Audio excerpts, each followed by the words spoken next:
ಎಲ್ಲರಿಗೂ ನಮಸ್ಕಾರ. ನನ್ನ ಯೂಟ್ಯೂಬ್ ಚಾನೆಲ್ಗೆ ಸ್ವಾಗತ. ಇಂದಿನ ವಿಡಿಯೋದಲ್ಲಿ ನಾನು ಅಕ್ಕ ಮಹಾದೇವಿ ಬರೆದಂಥ ವಚನಗಳ ವಿಡಿಯೋಗಳನ್ನು ಹಾಕ್ತಾ ಇದ್ದೇನೆ ವಿದ್ಯಾರ್ಥಿಗಳೇ. ಸುಮಾರು 12ನೇ ಶತಮಾನದ ಶ್ರೇಷ್ಠ ವಚನಕಾರರಲ್ಲಿ ಒಬ್ಬಳಾದಂತಹ ಅಕ್ಕ ಮಹಾದೇವಿ ಪ್ರಥಮ ಕವಯಿತ್ರಿಯೂ ಹೌದು. ಈಕೆ ಬರೆದಂತಹ ವಚನಗಳ ಸಾರಾಂಶ ಇಲ್ಲಿ ಹಾಕ್ತಾ ಇದ್ದೇನೆ ವಿದ್ಯಾರ್ಥಿಗಳೇ, ಸರಿಯಾಗಿ ಗಮನಿಸಿ. ಬೆಟ್ಟದ ಮೇಲೊಂದು ಮನೆಯ ಮಾಡಿ ಮೃಗಗಳಿಗೆ ಅಂಜಿದೊಡೆ ಎಂತಯ್ಯ, ಸಮುದ್ರದ ತಡಿಯಲೊಂದು ಮನೆಯ ಮಾಡಿ ನೊರೆತೆರೆಗಳಿಗೆ ಅಂಜಿದೊಡೆ ಎಂತಯ್ಯ, ಸಂತೆಯೊಳಗೊಂದು ಮನೆಯ ಮಾಡಿ ಶಬ್ದಕ್ಕೆ ನಾಚಿದಡೆ ಎಂತಯ್ಯ, ಚನ್ನಮಲ್ಲಿಕಾರ್ಜುನ ದೇವ ಕೇಳಯ್ಯ, ಲೋಕದೊಳಗೆ ಹುಟ್ಟಿದ ಬಳಿಕ ಸ್ತುತಿ ನಿಂದೆಗಳು ಬಂದಡೆ ಮನದಲ್ಲಿ ಕೋಪವ ತಾಳದೆ ಸಮಾಧಾನಿಯಾಗಿರಬೇಕು. ಈ ವಚನದಲ್ಲಿ ಅಕ್ಕ ಮಹಾದೇವಿ ಹೀಗೆ ಹೇಳ್ತಾರೆ. ಒಬ್ಬ ವ್ಯಕ್ತಿ ಲೋಕದಲ್ಲಿ ಹುಟ್ಟಿ ಬಂದ ಬಳಿಕ, ಅಂದರೆ ಈ ಭವದಲ್ಲಿ ಜನ್ಮ ತಾಳಿದ ಬಳಿಕ ಜೀವನದಲ್ಲಿ ನಮ್ಮ ಬದುಕಿನಲ್ಲಿ ಅನೇಕ ರೀತಿಯ ಸಮಸ್ಯೆಗಳು ಬರ್ತವೆ. ಆ ಸಮಸ್ಯೆಗಳನ್ನು ನಾವು ಎದುರಿಸಬೇಕಾಗ್ತದೆ. ಒಂದಲ್ಲ ಒಂದು ಬಗೆಯ ಏರಿಳಿತಗಳು ಜೀವನದಲ್ಲಿ ಸದಾ ಬರುತ್ತಾ ಇರುತ್ತದೆ. ಅವೆಲ್ಲವುಗಳನ್ನು ಅನುಭವಿಸಬೇಕು, ಅವುಗಳನ್ನು ಧೈರ್ಯವಾಗಿ ಎದುರಿಸಬೇಕು ಅನ್ನುವಂಥ ಒಂದು ಸಂದೇಶವನ್ನು ಅಕ್ಕ ಮಹಾದೇವಿ ಈ ವಚನದಲ್ಲಿ ಕೊಡ್ತಾರೆ ನಮಗೆ. ಅವ್ರು ಹೇಳ್ತಾರೆ, ಬೆಟ್ಟದ ಮೇಲೊಂದು ಮನೆಯ ಮಾಡಿ ಮೃಗಗಳಿಗೆ ಅಂಜಿದೊಡೆ ಎಂತಯ್ಯ. ಬೆಟ್ಟ ಅಂದರೆ ನಿಮಗೆಲ್ಲ ಗೊತ್ತಿದೆ, ಕಲ್ಲು ಬಂಡೆ ಮರ ಗಿಡಗಳು ಇವುಗಳಿಂದ ಕೂಡಿರುವಂತಹ ನೆಲ, ಹಾಗೆ ಆ ನೆಲ ಮಟ್ಟದಿಂದ ಎತ್ತರವಾಗಿರುವಂತಹ ಜಾಗಕ್ಕೆ ಬೆಟ್ಟ ಅಂತ ಹೇಳ್ತೇವೆ. ಅಂತಹ ಬೆಟ್ಟದಲ್ಲಿ ಮನೆಯನ್ನು ಕಟ್ಟಿಕೊಂಡು ನೆಲೆಸಿರುವಾಗ ಅಲ್ಲಿ ಇರುವಂತಹ ಮೃಗಗಳಿಗೆ ಅಂಜಿದೊಡೆ ಎಂತಯ್ಯ. ಆ ಜಾಗದಲ್ಲಿ ಮೃಗ ಪಕ್ಷಿಗಳು, ಕ್ರೂರವಾದಂತಹ ಮೃಗಗಳು ಇರ್ಬೋದು, ಸಿಂಹಗಳಿರ್ಬೋದು, ಹುಲಿ ಇರ್ಬೋದು, ಕರಡಿ ಇರ್ಬೋದು, ಯಾವುದೇ ಪಕ್ಷಿಗಳು ಅಥವಾ ಪ್ರಾಣಿಗಳು, ಇಂತಹ ಮೃಗ ಪಕ್ಷಿಗಳು ಇರುವಾಗ ಬೆಟ್ಟದಲ್ಲಿ ಸದಾಕಾಲವೂ ಅವುಗಳೇ ಇರ್ತದೆ. ನಾವು ಮನೆಯನ್ನು ಕಟ್ಟಿಯಾಗಿದೆ, ಆದರೆ ಆ ಮನೆ ಕಟ್ಟಿಕೊಂಡು ಇರುವಾಗ ಅಲ್ಲಿ ಇರುವಂತಹ ಮೃಗ ಪಕ್ಷಿಗಳಿಗೆ ಹಿಂಜರಿದರೆ ಅಥವಾ ಭಯದಿಂದ ನಡುಗಿದರೆ, ಆತಂಕಪಟ್ಟರೆ, ಹೆದರಿಕೊಂಡಿದ್ದರೆ ಏನು ತಾನೇ ಮಾಡಲಾದೀತು, ಏನು ಮಾಡಬಹುದು? ಈ ರೀತಿ ಭಯಗೊಳ್ಳುವುದರಿಂದ ಆಚೆ ಬದುಕಲಾರದೆ ಈಚೆ ಸಾಯಲಾರದೆ ಒದ್ದಾಡುವುದರಲ್ಲೇ ಸಮಯ ಕಳೆದು ಹೋಗುತ್ತದೆ. ಇದನ್ನೇ ಹೇಳ್ತಾರೆ ಅವರು. ಬೆಟ್ಟದ ಮೇಲೆ ಒಂದು ಮನೆಯನ್ನು ಮಾಡಿದರೆ ಮೃಗಗಳಿಗೆ ಅಂಜಿದಡೆ ಎಂತಯ್ಯ. ಅಂಜಿದರೆ ಯಾವುದೇ ಪ್ರಯೋಜನವಿಲ್ಲ. ಮುಂದೆ ಹೇಳ್ತಾರೆ, ಸಮುದ್ರದ ತಡಿಯಲೊಂದು ಮನೆಯ ಮಾಡಿ ನೊರೆ ತೆರೆಗಳಿಗೆ ಅಂಜಿದೊಡೆ ಎಂತಯ್ಯ. ವಿದ್ಯಾರ್ಥಿಗಳೇ, ಸಮುದ್ರ ಅಂದರೆ ನಿಮಗೆಲ್ಲ ಗೊತ್ತಿದೆ. ಅಲ್ಲಿ ಗಾಳಿ ಬೀಸಿದ ಹಾಗೆಲ್ಲ ಉಬ್ಬರ ಇಳಿತಗಳು ಇರ್ತವೆ, ದೊಡ್ಡ ದೊಡ್ಡ ಅಲೆಗಳು ಬರ್ತಾ ಇರ್ತವೆ. ಈ ಕಡಲಿನ ಅಲೆಗಳು ದಡಕ್ಕೆ ಅಪ್ಪಳಿಸ್ತಾ ಇರ್ತದೆ.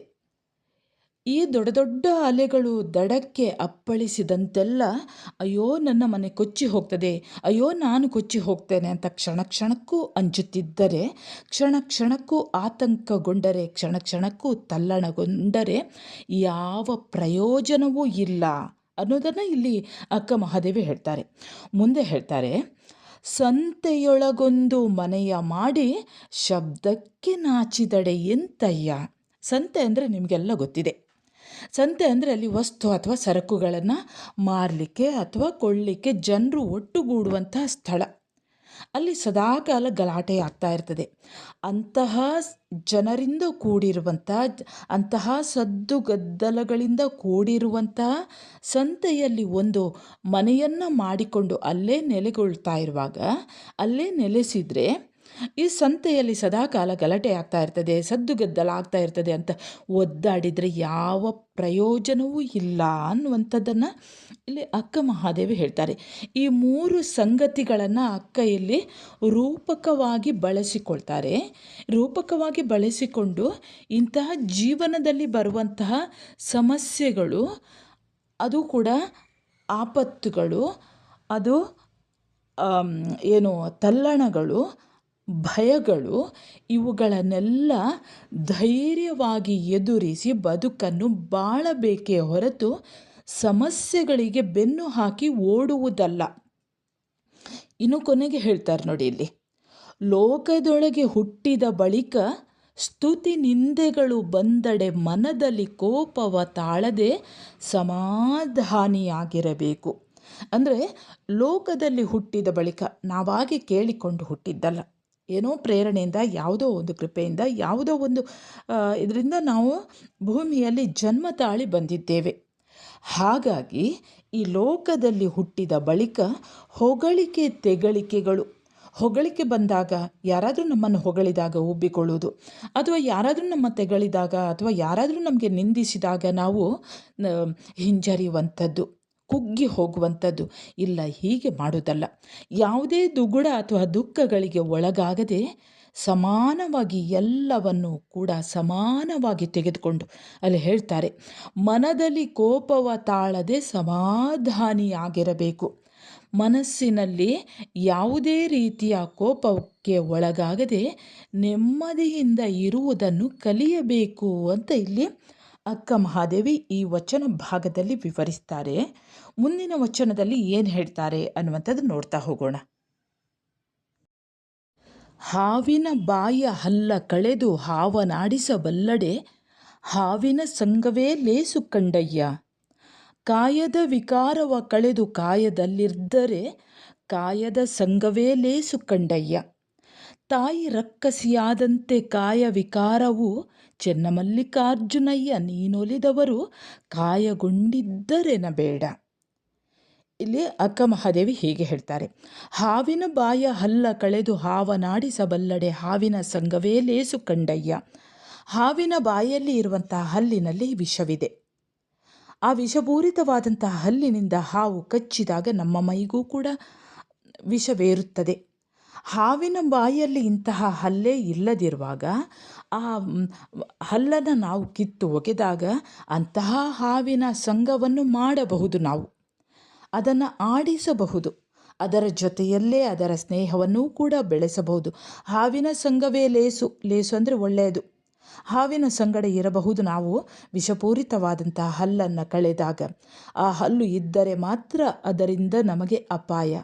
ಆ ಹಲ್ಲನ್ನು ತೆಗೆದಾಗ ಯಾವುದೇ ಅಪಾಯವಿಲ್ಲ. ಹಾವಿನ ಜೊತೆಯಲ್ಲಿ ನಾವು ಇರಬಹುದು. ಇನ್ನೊಂದನ್ನು ಹೇಳ್ತಾರೆ ಇಲ್ಲಿ ಅಕ್ಕ ಮಹಾದೇವಿ, ಕಾಯದ ವಿಕಾರವ ಕಳೆದು ಕಾಯದಲ್ಲಿದ್ದರೆ ಕಾಯದ ಸಂಗವೇ ಲೇಸು ಕಂಡಯ್ಯ. ಕಾಯ ಅಂದರೆ ಜೀವ, ದೇಹ. ಈ ದೇಹದಲ್ಲಿ ನಾನಾ ರೀತಿಯ ವಿಕಾರಗಳು ಇರ್ತವೆ. ಅರಿಷಡ್ವರ್ಗಗಳು ಅಂತ ಹೇಳ್ತೇವೆ.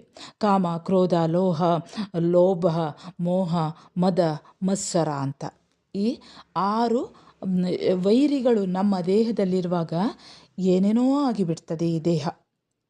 ಇನ್ನೊಬ್ಬರ ದೇಹವನ್ನು ಕಂಡಾಗಲೂ ಕೂಡ ನಮಗೆ ವಿಕಾರವಾಗ್ತದೆ. ಯಾವಾಗ ಈ 6 ವೈರಿಗಳು ನಮ್ಮ ದೇಹದ ಒಳಗೆ ಇದ್ದಾಗ ಈ 6 ವೈರಿಗಳನ್ನು, ಅರಿಷಡ್ವರ್ಗ ವೈರಿಗಳನ್ನು ಕಿತ್ತು ಒಗೆಯಬೇಕು ಈ ದೇಹದಿಂದ. ಆವಾಗ ದೇಹದ ಸಂಘವನ್ನು ಮಾಡಬಹುದು. ಅಥವಾ ಇನ್ನೊಬ್ಬರ ಸಂಘವನ್ನೂ ಕೂಡ, ಇಂತಹ ಚಿತ್ತ ವಿಕಾರಗಳು ಇಲ್ಲದೆ ಇರುವಾಗ ಇನ್ನೊಬ್ಬರ ದೇಹದ ಒಟ್ಟಿಗೂ ಇರಬಹುದು, ಇನ್ನೊಬ್ಬರ ಜೊತೆಯಲ್ಲಿಯೂ ಇರಬಹುದು. ಯಾಕೆಂದರೆ ಇಂತಹ ಕಾಮಗಳು ಯಾವುದೂ ಕೂಡ ಇರುವುದಿಲ್ಲ. ಕಾಮ, ಕ್ರೋಧ, ಲೋಭ, ಮೋಹ, ಮದ, ಮತ್ಸರ ಇವುಗಳು ಯಾವುದೂ ಇಲ್ಲದೆ ಇದ್ದಾಗ ಸುಖವಾಗಿ ಈ ದೇಹದ ಜೊತೆಯಲ್ಲಿ ಇರಬಹುದು. ಅಂತೆ ಇರುವಂತಹ ದೇಹದ ಸಂಘವನ್ನೂ ಕೂಡ ಮಾಡಬಹುದು. ಅದು ಒಳ್ಳೆಯದು. ಲೇಸು ಕಂಡಯ್ಯ, ಕಾಯದ ಸಂಘವೇ ಲೇಸು ಕಂಡಯ್ಯ.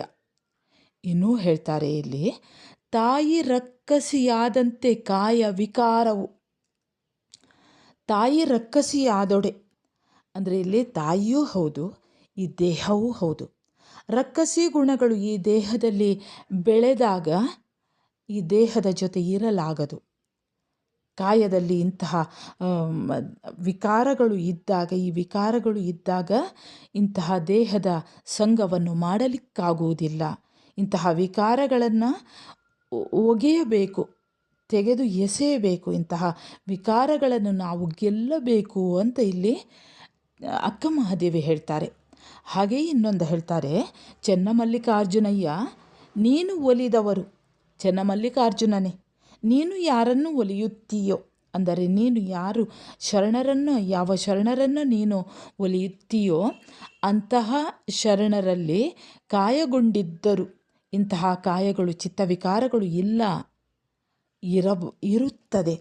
ಆದರೆ ಇದನ್ನು ಯಾವನು ಈ ವಿಕಾರಗಳನ್ನು ಒಗೆದು ಕಾಯವನ್ನು ಹೊಂದಿರುತ್ತಾರೋ, ಒಗೆದಂತಹ ವಿಕಾರಗಳು ಇಲ್ಲದೇ ಇರುವಂತಹ ಕಾಯಗಳು ಯಾರಲ್ಲಿ ಇರುತ್ತವೆಯೋ ಅಂಥವರು ಶರಣರು, ಅಂಥವರನ್ನು ನೀನು ಒಲಿಯುತ್ತಿ ಅನ್ನೋದನ್ನು ಇಲ್ಲಿ ಅಕ್ಕ ಮಹಾದೇವಿ ಹೇಳುತ್ತಾರೆ. ಮುಂದಿನ ವಚನದಲ್ಲಿ ಏನು ಹೇಳುತ್ತಾರೆ ಅನ್ನುವಂಥದ್ದನ್ನು ನೋಡ್ತಾ ಹೋಗೋಣ ವಿದ್ಯಾರ್ಥಿಗಳೇ.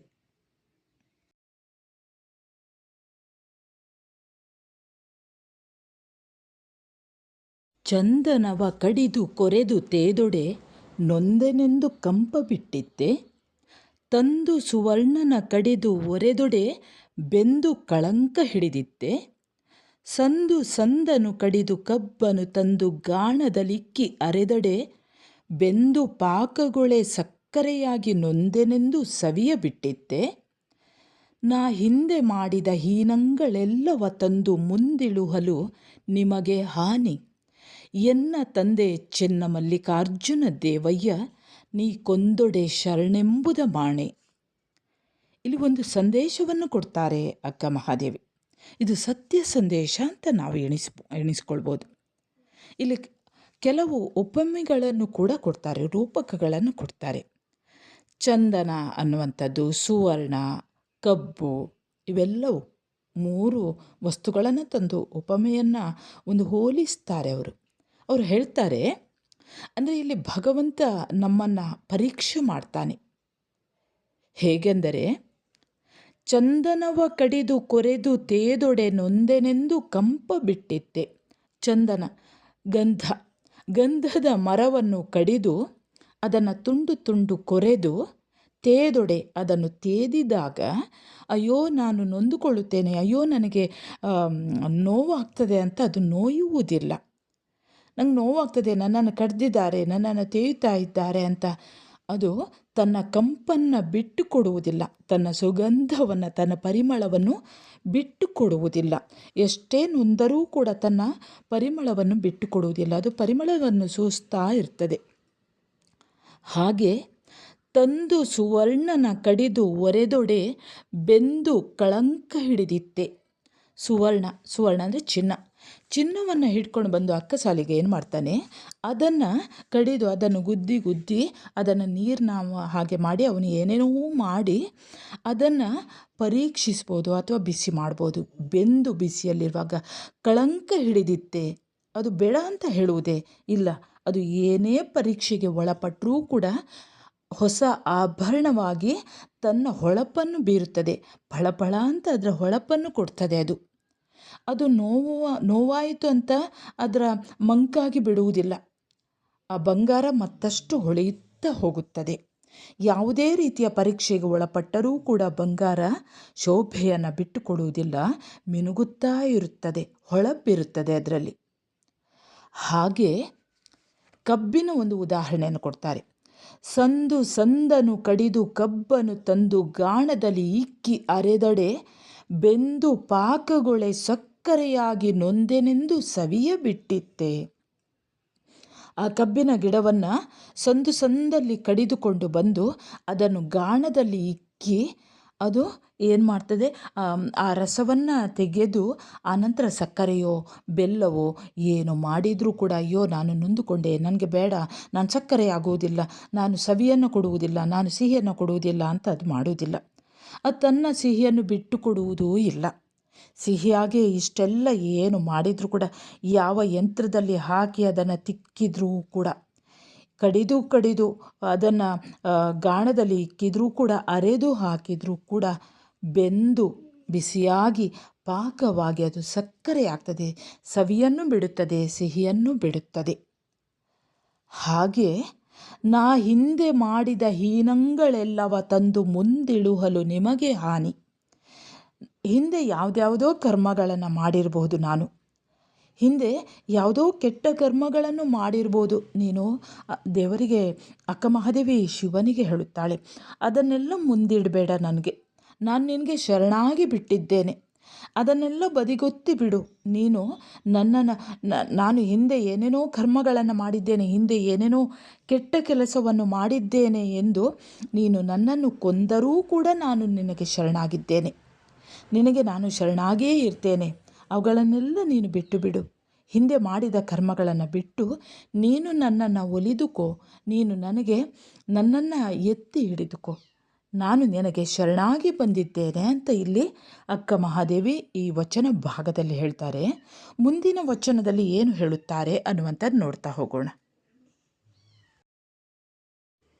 ತೆರಣಿಯ ಹುಳು ತನ್ನ ಸ್ನೇಹದಿಂದ ಮನೆಯ ಮಾಡಿ, ತನ್ನ ನೂಲು ತನ್ನನೇ ಸುತ್ತಿ ಸುತ್ತಿ ಸಾವ ತೆರನಂತೆ, ಮನ ಬಂದುದ ಬಯಸಿ ಬಯಸಿ ಬೇವುತ್ತಿರುವೆನಯ್ಯ. ಅಯ್ಯ, ಎನ್ನ ಮನದ ದುರಾಸೆಯ ಮಾಣಿಸಿ ನಿಮ್ಮತ್ತ ತೋರ ಚೆನ್ನಮಲ್ಲಿಕಾರ್ಜುನ. ಈ ವಚನದಲ್ಲಿ ಅಕ್ಕ ಮಹಾದೇವಿ ಹೀಗೆ ಹೇಳುತ್ತಾರೆ.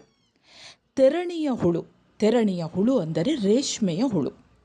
ಅದು ತನ್ನ ಸ್ನೇಹದಿಂದ ಮನೆಯ ಮಾಡಿ, ಸ್ನೇಹ ನೇಹ, ಇಲ್ಲಿ ಸ್ನೇಹ ಅನ್ನುವಂಥದ್ದು ತನ್ನ ಜಿಗುಟಿನಿಂದ, ತನ್ನ ದೇಹದಿಂದ ಒಸರುವಂತಹ ಆ ದ್ರವದಿಂದ ಅದು ಗೂಡನ್ನು ಕಟ್ಟಿಕೊಳ್ಳುತ್ತದಂತೆ. ತನಗೊಂದು ಗೂಡು ಬೇಕು ಅಂತ ಕಟ್ಟಿಕೊಳ್ತದೆ. ಆ ಗೂಡೇ ಅದಕ್ಕೆ ಸಾವಾಗಿ ಕಾಡುತ್ತದಂತೆ. ಅಂದರೆ ಈ ತೆರಣಿಯ ಹುಳು, ರೇಷ್ಮೆಯ ಹುಳು ತನ್ನ ಸುತ್ತ ನೂಲನ್ನು ಕಟ್ಟಿಕೊಂಡಾಗ ರೇಷ್ಮೆ ವ್ಯಾಪಾರಿಗಳು, ನೀವು ಗಮನಿಸಿರ್ಬೋದು, ಅದನ್ನು ಬಿಸಿ ನೀರಿಗೆ ಹಾಕಿ ಅದನ್ನು ನೂಲು ಮಾಡಿ ಅದನ್ನು ಸೀರೆಯೋ ಅಥವಾ ಬೇರೆ ಬೇರೆ ರೀತಿಯ ಬಟ್ಟೆಯೋ ತಯಾರಿಸ್ತಾರೆ. ಇಲ್ಲಿ ಏನಾಯಿತು, ತೆರಣಿಯ ಹುಳು, ಆ ರೇಷ್ಮೆ ಹುಳು, ಅದಕ್ಕೆ ಗೊತ್ತಿಲ್ಲ ತನ್ನ ಸಾವು ಇದರಿಂದಲೇ ಉಂಟಾಗ್ತದೆ, ತಾನು ಈ ಗೂಡನ್ನು ಕಟ್ಟಿಕೊಳ್ಳುವುದರಿಂದಲೇ ತನ್ನ ಈ ನೂಲು ತನ್ನನ್ನೇ ಸುತ್ತಿ ಸುತ್ತಿ ಸಾವನ್ನು ತನಗೆ ತಂದು ಕೊಡುತ್ತದೆ ಅನ್ನುವಂಥದ್ದು ಗೊತ್ತಾಗಿರಲಿಲ್ಲ. ಅದಕ್ಕೆ ಗೊತ್ತಾಗುವುದೇ ಇಲ್ಲ. ಅದು ತನ್ನ ಸ್ನೇಹದಿಂದ ಮನೆಯನ್ನು ಮಾಡಿಕೊಂಡಿದೆ, ತನಗೊಂದು ಬೇಕು ಅಂತ. ತನ್ನ ದುರಾಸೆಯಿಂದ ತನಗೆ ಮನೆಯನ್ನು ಮಾಡಿಕೊಂಡಿತು, ತನ್ನ ನೂಲನ್ನು ಸುತ್ತಿಕೊಂಡಿತ್ತು. ಅದೇ ಅದಕ್ಕೆ ಸಾವಾಗಿ ಕಾಡಿತ್ತು. ಹಾಗೇ ಮನುಷ್ಯರಿಗೂ ಕೂಡ ಇಲ್ಲಿ ಹೋಲಿಸುವಂಥದ್ದು ಏನು ರೇಷ್ಮೆಯ ಹುಳುವಿನ ಹಾಗೆ ಮನುಷ್ಯರು ಕೂಡ ಇಲ್ಲಿ ಹೇಳ್ತಾರೆ, ಮನ ಬಂದುದ ಬಯಸಿ ಬಯಸಿ ಬೇವುತ್ತಿರುವೆನಯ್ಯ. ಅಂದರೆ ಮನಸ್ಸು ಬಂದ ಹಾಗೆ ಎಲ್ಲವನ್ನೂ ಕೂಡ ಖರೀದಿಸ್ತಾ ಹೋಗುವಂಥದ್ದು, ಅದು ಬೇಕು ಇದು ಬೇಕು ಅನ್ನುವಂಥದ್ದು, ಮಾಡುವುದನ್ನು ಮಾಡಬಾರದ್ದನ್ನು ಮಾಡುವಂಥದ್ದು, ಮತ್ತಷ್ಟು ಬೇಕು ಅಂತ ಮತ್ತಷ್ಟು ಆಸೆ ಪಡ್ತಾ ಹೋಗುವಂಥದ್ದು. ಅದಕ್ಕೆ ಇಲ್ಲಿ ಕೊನೆಗೆ ಆತನು ಕೂಡ ಈ ಒಂದು ದುರಾಸೆಯಿಂದಲೇ ಸಾವನ್ನಪ್ತಾನೆ. ಯಾವುದು ಬೇಕು ಯಾವುದು ಬೇಡ ಅಂತ ಅವನು ಯೋಚಿಸುವುದೇ ಇಲ್ಲ. ತನ್ನ ಆಸೆಯಿಂದಲೇ, ತನ್ನ ಈ ದುರಾಸೆಯಿಂದಲೇ ಅವನು ಸಾವನ್ನಪ್ತಾನೆ. ಆತನಿಗೆ ಮರಣ ಉಂಟಾಗ್ತದೆ.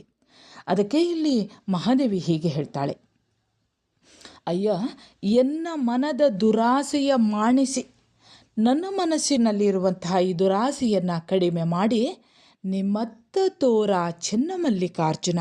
ಶಿವನೇ, ನಿನ್ನ ಕೃಪೆಯನ್ನು ನೀಡು ನನಗೆ. ಈ ದುರಾಸೆಯನ್ನು ಮಾಡಿ ಮಾಡಿ ಮತ್ತೆ ಮತ್ತೆ ಮನುಷ್ಯ ಜನ್ಮಕ್ಕೆ ಬರುವುದು ಬೇಡ. ನನಗೆ ಈ ಜನ್ಮವೇ ಒಂದು ಸಾಕು, ಈ ಒಂದು ಜನ್ಮವೇ ಸಾಕು.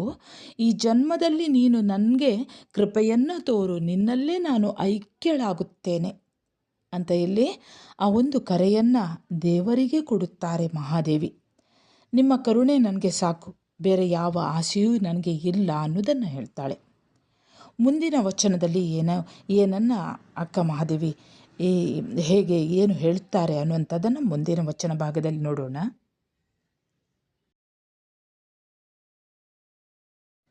ಚಿಲಿಮಿಲಿ ಎಂದೋದುವ ಗಿಳಿಗಳಿರ ನೀವು ಕಾಣಿರೆ, ನೀವು ಕಾಣಿರೆ.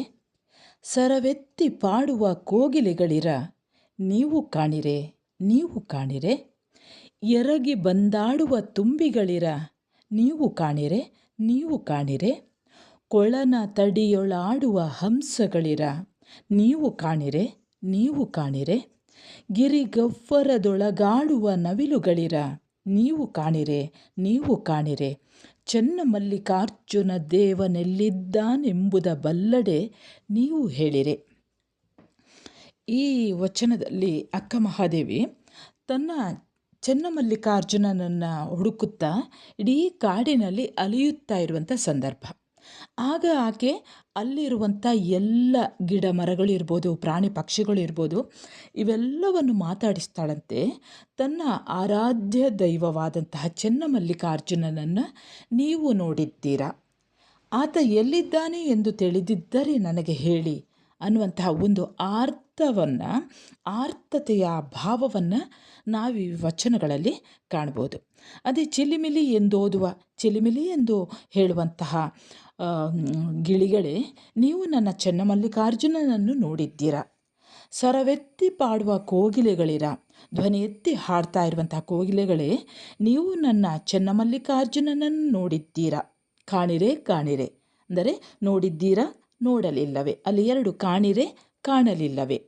ಕಂಡಿದ್ದೀರಾ, ಕಾಣಲಿಲ್ಲವೇ? ಅದೇ ಕೇಳುವಂಥದ್ದು. ಎರಗಿ ಬಂದಾಡುವ ತುಂಬಿಗಳಿರ, ಅತ್ತಿಂದಿತ್ತ ಹಾರಾಡ್ತಾ ಹೋಗುವಂತಹ ದುಂಬಿಗಳೇ, ನೀವು ನನ್ನ ಚನ್ನಮಲ್ಲಿಕಾರ್ಜುನನನ್ನು ನೋಡಿದ್ದೀರಾ, ನೋಡಲಿಲ್ಲವೇ? ಹಾಗೆ ಕೊಳನ ತಡಿಯೊಳಾಡುವ ಹಂಸಗಳಿರ, ಕೊಳದ ದಡದಲ್ಲಿ ಆಡ್ತಾ ಇರುವಂತಹ ಹಂಸಗಳೇ, ನೀವು ನನ್ನ ಚನ್ನಮಲ್ಲಿಕಾರ್ಜುನನನ್ನು ನೀವು ನೋಡಿದ್ದೀರಾ? ಗಿರಿಗವ್ವರದೊಳು ಆಡುವ ನವಿಲುಗಳೇ, ಗಿರಿಗಳಲ್ಲಿ, ಪರ್ವತಗಳಲ್ಲಿ, ಗುಹೆಗಳಲ್ಲಿ ಆಡ್ತಾ ಇರುವಂತಹ ನವಿಲುಗಳೇ, ನೀವು ನನ್ನ ಚನ್ನಮಲ್ಲಿಕಾರ್ಜುನನನ್ನು ನೋಡಿದ್ದೀರಾ, ನೋಡಲಿಲ್ಲವೇ? ಆ ಚನ್ನಮಲ್ಲಿಕಾರ್ಜುನ, ನನ್ನ ಮನಸ್ಸಿನ ಇನಿಯನಾದಂತಹ ಚನ್ನಮಲ್ಲಿಕಾರ್ಜುನನನ್ನು ನೀವು ನೋಡಿದ್ದೀರಾ? ಅವನು ಎಲ್ಲಿದ್ದಾನೆ ಎಂದು ನಿಮಗೆ ತಿಳಿದಿದ್ದರೆ ನನಗೆ ಕೂಡಲೇ ಹೇಳಿಬಿಡಿ ಅನ್ನುವಂಥದ್ದನ್ನು ಇಲ್ಲಿ ಅಕ್ಕ ಮಹಾದೇವಿಯ ಒಂದು ಶಿವನಲ್ಲಿ ಇರುವಂತಹ, ಚನ್ನಮಲ್ಲಿಕಾರ್ಜುನನಲ್ಲಿ ಇರುವಂತಹ ಒಂದು ಭಕ್ತಿಯನ್ನು, ಪ್ರೀತಿಯನ್ನು ನಾವು ಈ ವಚನದಲ್ಲಿ ಕಾಣಬಹುದು. ಮುಂದಿನ ವಚನದಲ್ಲಿ ಏನು ಹೇಳ್ತಾರೆ ಅನ್ನುವಂಥದ್ದನ್ನು ನೋಡ್ತಾ ಹೋಗೋಣ. ಲೋಕದ ಚೇಷ್ಟೆಗೆ ರವಿ ಬೀಜವಾದಂತೆ, ಕರಣಂಗಳ ಚೇಷ್ಟೆಗೆ ಮನವೇ ಬೀಜ. ಎನಗುಳ್ಳದೊಂದು ಮನ, ಆ ಮನ ನಿಮ್ಮಲ್ಲಿ ಒಡೆವೆರದ ಬಳಿಕ, ಎನಗೆ ಭವವುಂಟೇ ಚನ್ನಮಲ್ಲಿಕಾರ್ಜುನಯ್ಯ. ಲೋಕದ ಚೇಷ್ಟೆ, ಲೋಕದ ಚಟುವಟಿಕೆಗಳಿಗೆ ರವಿಯೇ ಮೂಲ. ಅಂದರೆ ಸೂರ್ಯೋದಯವಾದಾಗ ಎಲ್ಲರೂ ಕೂಡ ತಮ್ಮ ತಮ್ಮ ಕೆಲಸಗಳಲ್ಲಿ, ತಮ್ಮ ತಮ್ಮ ಚಟುವಟಿಕೆಗಳಲ್ಲಿ, ಯಾವುದು ಪ್ರಾಣಿ ಪಕ್ಷಗಳಿರ್ಬೋದು, ಮನುಷ್ಯರಿರ್ಬೋದು, ಎಲ್ಲರೂ ಕೂಡ ತಮ್ಮ ತಮ್ಮ ಚಟುವಟಿಕೆಗಳಲ್ಲಿ ತೊಡಗಿಸಿಕೊಳ್ತಾರೆ. ಇದಕ್ಕೆಲ್ಲ ಕಾರಣವಾದದ್ದು ಸೂರ್ಯ.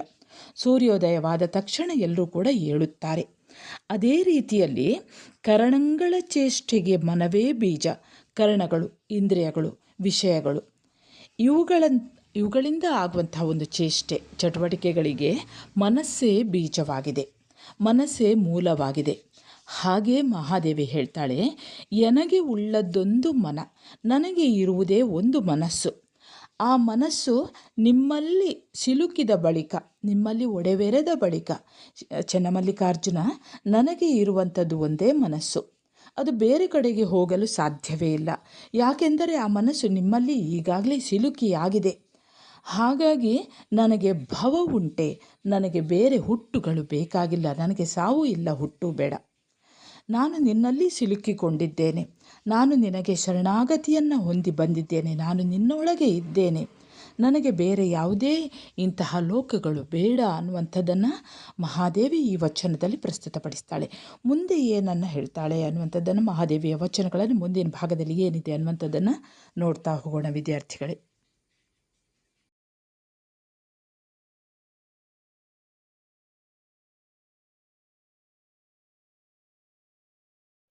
ಹಸಿವಾದಡೆ ಭಿಕ್ಷಾನ್ನಗಳುಂಟು, ತೃಷೆಯಾದಡೆ ಕೆರೆ ಹಳ್ಳ ಬಾವಿಗಳುಂಟು, ಶಯನಕ್ಕೆ ಹಾಳು ದೇಗುಲವುಂಟು, ಚನ್ನಮಲ್ಲಿಕಾರ್ಜುನಯ್ಯ ಆತ್ಮಸಂಗಾತಕ್ಕೆ ನೀನೆನಗುಂಟು. ಈ ವಚನದಲ್ಲಿ ಅಕ್ಕ ಮಹಾದೇವಿಯ ಕಥೆ ಈಗಾಗಲೇ ನಿಮಗೆ ಗೊತ್ತಿದೆ. ಹಲವಾರು ವಚನಗಳಲ್ಲಿ ನಾನು ಒಂದು ಕಡೆ ಆಕೆಯ ಕಥೆಯನ್ನು ಕೂಡ ಹೇಳಿದ್ದೇನೆ.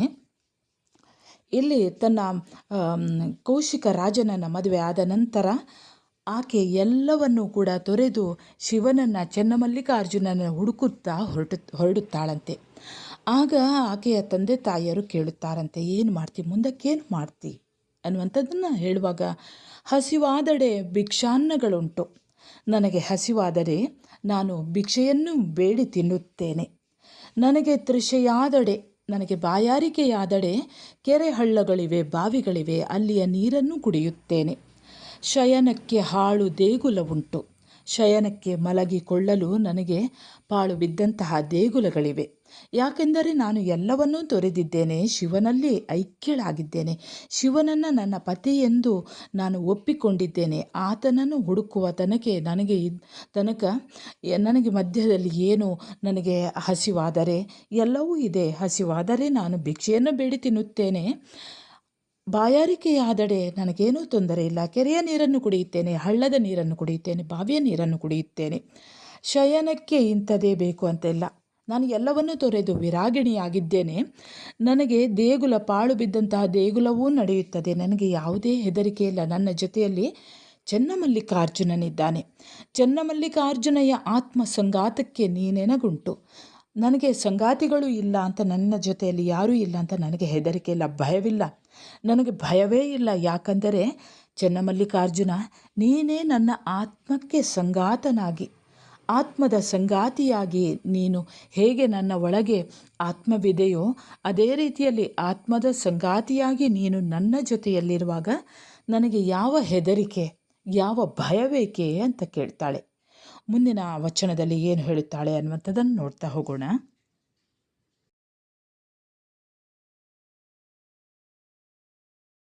ಅಕ್ಕ ಕೇಳವ್ವ ನಾನೊಂದು ಕನಸ ಕಂಡೆ, ಅಕ್ಕಿಯಡಕೆ ಓಲೆ ತೆಂಗಿನಕಾಯಿ ಕಂಡೆ, ಚಿಕ್ಕ ಚಿಕ್ಕ ಜಡೆಗಳ ಸುಲಿಪಲ್ಲ ಗೊರವನು ಭಿಕ್ಷಕ್ಕೆ ಮನೆಗೆ ಬಂದುದ ಕಂಡೆನವ್ವ. ಮಿಕ್ಕು ಮೀರಿ ಹೋಹನ ಬೆಂಬತ್ತಿ ಕೈವಿಡಿದೆನು, ಚೆನ್ನಮಲ್ಲಿಕಾರ್ಜುನಯ್ಯನ ಕಂಡು ಕಣ್ತೆರೆದೆನು. ಅಕ್ಕ ಮಹಾದೇವಿಯ ಧ್ಯಾನ ಯಾವತ್ತೂ ಕೂಡ ಚೆನ್ನಮಲ್ಲಿಕಾರ್ಜುನಲ್ಲಿ ಇತ್ತು. ಸದಾಕಾಲ ಆಕೆ ಚೆನ್ನಮಲ್ಲಿಕಾರ್ಜುನಲ್ಲೇ ಲೀನವಾಗ್ತಾ ಇದ್ಲಂತೆ. ಆಗ ಅಲ್ಲಿ ಈ ನೀಲಾಂಬಿಕೆ ಮತ್ತು ಗಂಗಾಂಬಿಕೆಯರು ಅಕ್ಕ ಮಹಾದೇವಿಯ ಹತ್ತಿರ ಕೇಳ್ತಾರಂತೆ, ನೀನು ಯಾವಾಗ ನೋಡಿದರೂ ಕೂಡ ಚೆನ್ನಮಲ್ಲಿಕಾರ್ಜುನ ಅಂತ ನಿನ್ನ ಮನಸ್ಸಿನ ತುಂಬ ಅವನೇ ಕಾಣ್ತಾ ಇದ್ದಾನಲ್ಲ ಅಂತ ಹೇಳುವಾಗ ಈ ಒಂದು ವಚನವನ್ನು ಅಕ್ಕ ಮಹಾದೇವಿ ಹೇಳ್ತಾಳಂತೆ. ಅಂದರೆ ಈ ಭಿಕ್ಷಕ್ಕೆ ಬಂದಂತಹ ಗೊರವ ಚೆನ್ನಮಲ್ಲಿಕಾರ್ಜುನನೇ ಬಂದ ತನ್ನ ಕನಸಲ್ಲಿ ಅಂತ. ನನ್ನ ಕನಸಲ್ಲಿ ನಾನು ಯಾವಾಗಲೂ ಶುಭವನ್ನೇ ಕಾಣ್ತೇನೆ. ಅಕ್ಕಿ, ಅಡಕೆ, ಓಲೆ, ತೆಂಗಿನಕಾಯಿ ಇವೆಲ್ಲವೂ ಕೂಡ ಶುಭ ಸೂಚಕವಾದವುಗಳೇ. ಅಕ್ಕಿ ಇರ್ಬೋದು, ಅಡಕೆ ಇರ್ಬೋದು, ಒಲೆ ಇರ್ಬೋದು, ತೆಂಗಿನಕಾಯಿ ಇರ್ಬೋದು, ಇವೆಲ್ಲವೂ. ಹಾಗೆ ಚಿಕ್ಕ ಚಿಕ್ಕ ಜಡೆಗಳ ಸುಲಿಪಲ್ಲ ಚಿಗುರು ಹಲ್ಲಿನ ಗೊರವನು ಭಿಕ್ಷಕ್ಕೆ ಬಂದವನನ್ನು ನಾನು ಕಂಡೆ ಅಂತ ಒಂದು ದಿವ್ಯ ರೂಪನ್ನು ಧರಿಸಿದಂತಹ ಆ ಶಿವನೇ ಭಿಕ್ಷಕ್ಕೆ ಬಂದುದನ್ನು ನೋಡಿದ್ದೇನೆ. ಹಾಗೆ ಹೋಗ್ತಾ ಇರುವಂತಹ ಎಲ್ಲವನ್ನು ಮೀರಿ ಹೋಗುತ್ತಾ ಇರುವಂತಹ ಆ ಒಂದು ಶಿವನನ್ನು, ಚೆನ್ನಮಲ್ಲಿಕಾರ್ಜುನನನ್ನು ನಾನು ಹೋಗಿ ಆತನನ್ನು ಹಿಂಬಾಲಿಸ್ತಾ ಹೋಗಿ ಆತನ ಕೈಯನ್ನು ಹಿಡಿದೆನು. ಆತ ಚೆನ್ನಮಲ್ಲಿಕಾರ್ಜುನನ ಕೈಯನ್ನು ಹಿಡಿದೆನು. ಅಷ್ಟರಲ್ಲಿಯೇ ನಾನು ಕಣ್ತೆರೆದೆನು. ಅಂದರೆ ಕನಸಿನಲ್ಲಿ ನಾನು ಇದನ್ನು ಕಂಡೆ ಅನ್ನೋದನ್ನು ಅಕ್ಕ ಮಹಾದೇವಿ ಇಲ್ಲಿ ಹೇಳ್ತಾಳೆ. ವಿದ್ಯಾರ್ಥಿಗಳೇ, ಈಗ ಹೇಳಿದಂಥ ಎಲ್ಲ ವಚನಗಳು ಕೂಡ ಲೋಕದ ಬದುಕನ್ನು ನಿರಾಕರಿಸದೆ ಅದನ್ನು ಸ್ವೀಕರಿಸಿ ಸಾಧನೆಯ ಹಾದಿಯನ್ನು ಹಿಡಿಯುವುದು ಹೇಗೆ ಅಂದರೆ, ಬೇರೆ ಬೇರೆ ರೀತಿಯ ಒಂದೊಂದು ಕಂಟಕಗಳು, ಏನೇನೋ ಸಮಸ್ಯೆಗಳು ಬಂದರೂ ಕೂಡ ಅವೆಲ್ಲವನ್ನು ಅಕ್ಕ ಮಹಾದೇವಿ ಎದುರಿಸ್ತಾ ಹೋಗ್ತಾಳೆ. ಅವಳು ಸಾಧನೆಯನ್ನು ಮಾಡ್ತಾಳೆ, ಶಿವನಲ್ಲೇ ಲೀನವಾಗ್ತಾಳೆ. ಆತ್ಮದ ಸಾಧನೆಗೆ ಹೊರಗಿನ ಲೋಕ ಜೀವನ ಕಂಟಕಗಳನ್ನು ಒಡ್ಡುವಂತೆ ಆತ್ಮ ಆಶ್ರಯಿಸಿದ ಶರೀರವೂ ಕೂಡ ಕಂಟಕವನ್ನು ಒಡ್ತದಂತೆ. ಸಾಧಕನಾದವನು ಲೋಕ ಜೀವನದ ಕಂಟಕಗಳನ್ನು ಜಯಿಸುವಂತಹ ಒಂದು ಸೈರಣೆ ಸಂಯಮಗಳನ್ನು ಬೆಳೆಸಿಕೊಳ್ಳುವಂತೆ ಕಾಯದ ಕೋಟಲೆಗಳನ್ನು ಗೆಲ್ಲುವಂಥ ಯುಕ್ತಿಯನ್ನು ಕೂಡ ಕಲಿಯಬೇಕು ಅನ್ನೋದನ್ನು, ಅದರ ಜೊತೆಯಲ್ಲೇ ಶರಣಾಗತಿ ಭಾವದೊಂದಿಗೆ ದೈವಕ್ಕೆ ಸವಾಲಾಗಿ ನಿಲ್ಲುವಂಥ ಎದೆಗಾರಿಕೆಯನ್ನು, ಹಾಗೆ ಭಕ್ತನ ಪರೀಕ್ಷೆಯಲ್ಲಿ ಭಕ್ತನಿಗೆ ಜಯವಾಗ್ತದೆ ಎನ್ನುವುದನ್ನು ಹಲವಾರು ಉದಾಹರಣೆಗಳ ಮೂಲಕ ಇಲ್ಲಿ ಅಕ್ಕ ಮಹಾದೇವಿ ಕೊಡ್ತಾ ಹೋಗ್ತಾಳೆ. ಈ ಪಾರಮಾರ್ಥಿಕದ ಉತ್ಕಟ ಅಪೇಕ್ಷೆ ಇರ್ಬೋದು, ಸಾಧಕ ಜೀವ ಒಂದು ತನ್ನನ್ನು ಉದ್ಧಾರ ಮಾಡುವಂತೆ ತನ್ನ ಇಷ್ಟ ದೈವದಲ್ಲಿ ಮೊರೆ ಇಡುವಂಥ ಅನನ್ಯತೆ, ಹಾಗೆ ತಾವು ಭಗವದ್ ದರ್ಶನವಾದಂತಹ ಆ ಅಪೇಕ್ಷೆ ಮತ್ತು ತನ್ನ ಸಹಜೀವಿಗಳನ್ನು ಕೂಡ ಅತ್ಯಂತ ಆಪ್ತವಾಗಿ ಕಾಣುತ್ತಾ ಅವುಗಳ ಮೂಲಕವೂ ಕೂಡ ಭಗವಂತನನ್ನು ಕಾಣ್ತಾ ಹೋಗುವಂಥದ್ದು, ಭಗವಂತನನ್ನು ಕಾಣುವುದೂ ಕೂಡ ಅಂದರೆ ಅಲ್ಲಿ ಪ್ರಾಣಿಗಳಲ್ಲಿ ನನ್ನ ಚೆನ್ನಮಲ್ಲಿಕಾರ್ಜುನನ್ನು ಕಂಡಿರಾ ಅಂತ ಅಕ್ಕ ಮಹಾದೇವಿ ಕೇಳ್ತಾಳೆ. ಇದೇ ಅವುಗಳ ಮುಖಾಂತರವೂ ಕೂಡ ಭಗವಂತನನ್ನು ಕಾಣಬಹುದು, ಕಾಣಲಿಕ್ಕೆ ಸಾಧ್ಯ ಅನ್ನೋದನ್ನು ಈ ವಚನಗಳಲ್ಲಿ ನಾವು ಕಾಣಬಹುದು. ವಿದ್ಯಾರ್ಥಿಗಳೇ, ಇದಕ್ಕೆ ಸಂಬಂಧಿಸಿದ ಹಾಗೆ ಹಲವಾರು ಪ್ರಶ್ನೆಗಳಿವೆ. ಅಕ್ಕ ಮಹಾದೇವಿಯ ವಚನಗಳಲ್ಲಿ ವ್ಯಕ್ತವಾದ ಅಂಶಗಳನ್ನು ವಿವರಿಸಿ. 2ನೇ ಪ್ರಶ್ನೆ, ಲೋಕದ ಸ್ತುತಿ ನಿಂದೆಗಳ ಬಗ್ಗೆ ಅಕ್ಕ ಮಹಾದೇವಿಯ ಅಭಿಪ್ರಾಯವೇನು ತಿಳಿಸಿ. 3ನೇ ಪ್ರಶ್ನೆ, ಸೃಷ್ಟಿಯಲ್ಲಿ ದೈವವನ್ನು ಕಾಣಬಯಸಿದ ಅಕ್ಕ ಮಹಾದೇವಿಯ ಅಪೇಕ್ಷೆ ವಚನಗಳಲ್ಲಿ ಮೂಡಿಬಂದ ಬಗೆಯನ್ನು ತಿಳಿಸಿ. 4ನೇ ಪ್ರಶ್ನೆ, ಅಕ್ಕ ಮಹಾದೇವಿಯ ವಚನಗಳನ್ನು ಕುರಿತು ಬರೆಯಿರಿ. ಇನ್ನು 5ನೇ ಪ್ರಶ್ನೆ, ಅಕ್ಕ ಮಹಾದೇವಿಯ ವಚನಗಳು ಸಾಹಿತ್ಯಿಕ ಗುಣದಿಂದಲೂ ಅಂತರಂಗದ ಅಭಿವ್ಯಕ್ತಿಯಿಂದಲೂ ಮೇಲಾದುದು ಎನಿಸಿವೆ, ಹೇಗೆ ವಿವರಿಸಿ. 6ನೇ ಪ್ರಶ್ನೆ, ಅಕ್ಕನ ವಚನಗಳ ಅಭಿವ್ಯಕ್ತಿಯ ಸಾಮಾನ್ಯ ಲಕ್ಷಣಗಳು ಏನು, ವಿವೇಚಿಸಿ. ಈ ಎಲ್ಲ ಪ್ರಶ್ನೆಗಳಿಗೆ ಉತ್ತರಗಳನ್ನು, ಈ ವಚನಗಳನ್ನು ಸರಿಯಾಗಿ ಕೇಳಿಸಿಕೊಳ್ಳಿ. ಮುಂದೆ ಇನ್ನೊಂದು ಹೊಸ ವಿಷಯದೊಂದಿಗೆ ಮತ್ತೆ ಬರುತ್ತೇನೆ. ಅದಕ್ಕಿಂತ ಮೊದಲು ವಿದ್ಯಾರ್ಥಿಗಳೇ, ನೀವು ನನ್ನ ಚಾನೆಲ್ಗೆ ಹೊಸಬರಾಗಿದ್ದಲ್ಲಿ ಮೊದಲು ಸಬ್ಸ್ಕ್ರೈಬ್ ಮಾಡುವುದನ್ನು ಮರೆಯದಿರಿ. ಹಾಗೆ ಒಂದು ಲೈಕ್ ಕೊಡಿ, ಕಮೆಂಟ್ ಮಾಡಿ. ಮುಂದೆ ಇನ್ನೊಂದು ಹೊಸ ವಿಷಯದೊಂದಿಗೆ ಮತ್ತೆ ಬರುತ್ತೇನೆ. ಅಲ್ಲಿಯವರೆಗೆ ನಮಸ್ಕಾರ.